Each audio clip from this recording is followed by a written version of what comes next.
All right, hello wine drinking people. Time for more of what I've had to drink yesterday. And, the wines of South America making a big splash here in the $10 to $15 category at the Wine Watch.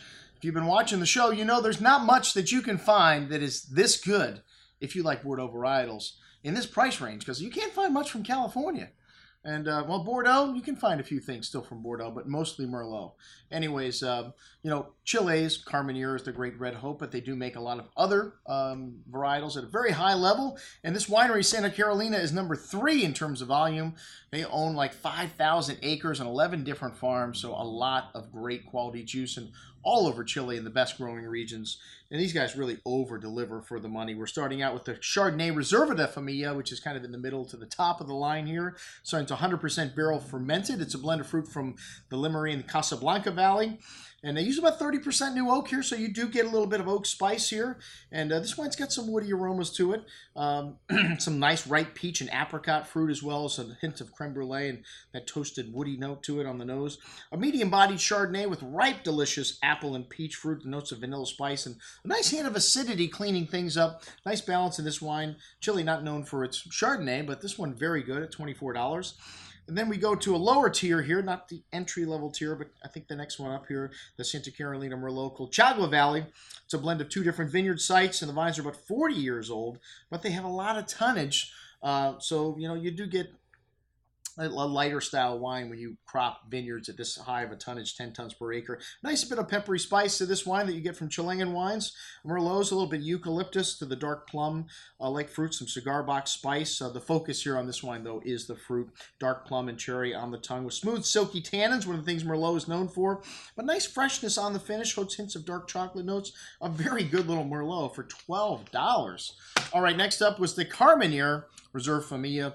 And this Reserva Familia line, you get, lower tonnage here, 6 to 8 tons for 10. So a better quality fruit, maybe a little better oak treatment in these wines also. And this wine has got a good amount of fresh earth, fine herbs, and dark currant coffee. Nice complexity on the nose here. Carmenere can be a little peppery and a little green. This one very nicely balanced. It has a hint of those qualities to them. A good amount of dark berry fruit and zesty acidity in this wine. Some of that green pepper spice and dried tobacco and coffee notes shown through on the finish. An excellent example of this varietal at $24.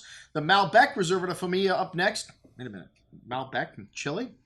We don't see many variety Malbecs from Chile. Everybody thinks Argentina, but they do grow some Malbec in Chile. And these guys make a very good single varietal Malbec, dark berry fruit, blackberry, dark currants, dark black earth, black licorice spice, violet floral notes. This wine's relatively new. The 2006 vintage was the first vintage of this wine.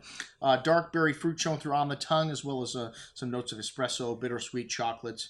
And this wine could use a little bit of time, but everything in balance here. An excellent Malbec at $24. The Santa Carolina Cabernet Sauvignon from the Maipo. This is a wine they've been making for over 100 years. It won some challenge in Bordeaux in 1889 or something. So a very famous wine in Chile. A good amount of fresh plowed earth and fine herbs on the nose here. Dark currant, dark cherry fruits, a little eucalyptus. A nice note of complexity on the nose. This one's a more elegant style of Cabernet Sauvignon. Very balanced and a nice amount of fresh earth and that pepper and espresso note showing through on the finish, but a lot of dark currant cherry fruit here. Also fine tannins and lovely freshness here. Excellent juice at $24. All right, and then the big boy, our money wine, $37.50. I'll tell you, there's been no Chilean wine that has ever scored 100 points in the Advocates or in the Wine Spectator. But I'm here to tell you they're making as good a wine in Chile as anywhere in the world today. That's why I don't rate wines with points. I rate them in emphatic expressions. This wine, most excellent, one of my highest ratings. A blend of 60% Petit Verdot, 15% Carmenere, 10% Cabernet, 10 Mourvedre, and Malbec. So one varietal outside of the norm here. And this is the top selection of fruit from all of their vineyards this year, the VSC, and this wine really exceptional. Let me tell you, just an incredible bouquet of crushed rock, violet floral notes, dark currants, black cherry liqueur-like fruit, espresso. Incredible complexity coming out of the nose here. Wow, a big and chewy wine on the tongue with layers of dark spices, pepper, violet flowers, a wonderful complexity in this wine. I'd like to try this wine 10 years from now. Let me tell you, a very long, balanced finish.